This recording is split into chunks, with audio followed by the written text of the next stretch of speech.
Well, Donald Trump is a volatile president. He's impulsive. He changes course on a dime, sometimes without explaining why. He's elusive about what he really believes, and he talks and tweets about himself too much for his own good or for the country's good. And by the way, he's not always a great manager. The White House actually is pretty chaotic right now. That's not just media spin. It's real. Well, if you voted for Trump, you already know this, and you probably knew it back in November when you voted for him. But what you also knew, and what is worth remembering right now, is that there are worse things than what we currently have. So the left badly wants to remove Donald Trump from office, not with votes in the next presidential election, as you typically see in working democracies, but they want to remove him right now, today, using legal action or impeachment or mass protests or whatever. It doesn't really matter how it happens, by any means necessary, as they often say. The left wants to do this for a number of reasons, but mostly because they used to be in power, but they aren't anymore, and they would very much like to be so again. Okay, so let's imagine they get their way. Trump goes, and they're in charge once again. What happens then? This is worth thinking about because the Democratic Party of right now bears almost no resemblance to the Democratic Party of 10 years ago, much less the Democratic Party you grew up with. It has changed in ways that ought to worry you.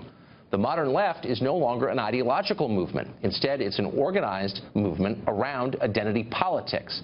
That's the idea that every American is a member of a subgroup, usually a racial category, and that the point of achieving power is to win spoils for that group.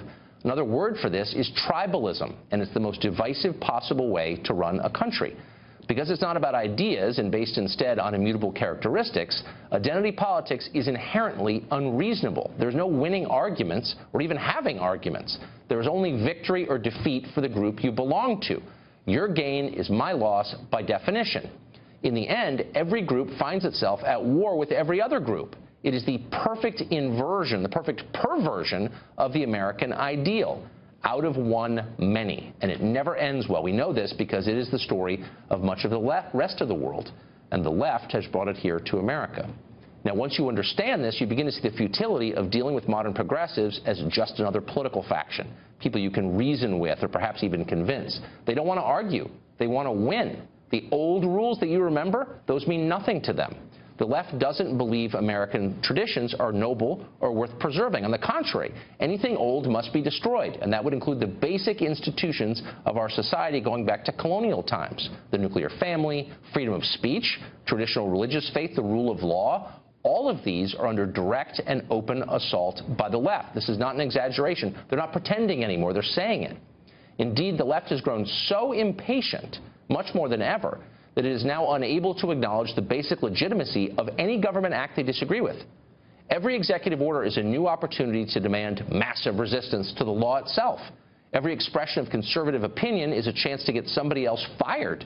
Every faked hate crime is the opportunity to demand new concessions that are granted even when the fraud is exposed. Now, beneath all of this, it's the monster under the bed, it's the threat of violence. At this stage, only the fringes are calling for that, but the rest of us know it's there. We can feel it. Sometimes, especially recently, we can see it. And that is the end or the beginning of it. Violence is what separates politics from war. It's the point where hurt feelings become dead bodies, the point at which countries become ungovernable, the point where people who can start leaving for somewhere else. You don't want to get there. The most important thing our leaders can do is prevent that from happening, and yet increasingly they're refusing to.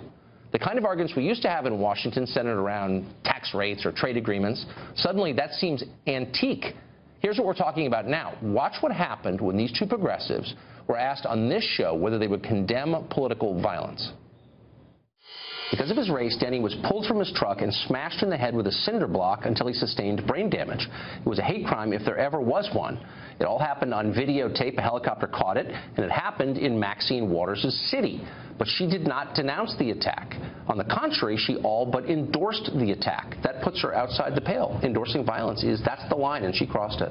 Right. Well, I don't know if we'd have our current president if that was the line. She has a right to say what she thinks. Is that a legitimate tactic to smash windows? That's not an effective tactic. Is it legitimate, morally legitimate? That's up to the people who organize it. So it's okay. There are times when using violence in America. I've never used violence. We've never advocated violence. I'm asking you a philosophical question, which you're capable of answering. I can't answer every question when violence is appropriate or not.